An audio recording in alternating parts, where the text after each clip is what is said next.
हम भी America embassy के सामने एहतजाज करने के लिए जा रहे हैं।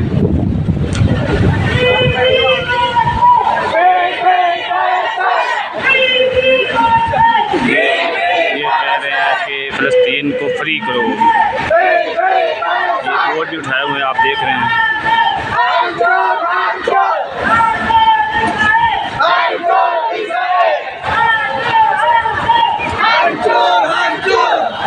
ये अपनी ज़ुबान में इसराइल को बता रहे हैं कि फलस्तीन को फ्री करो।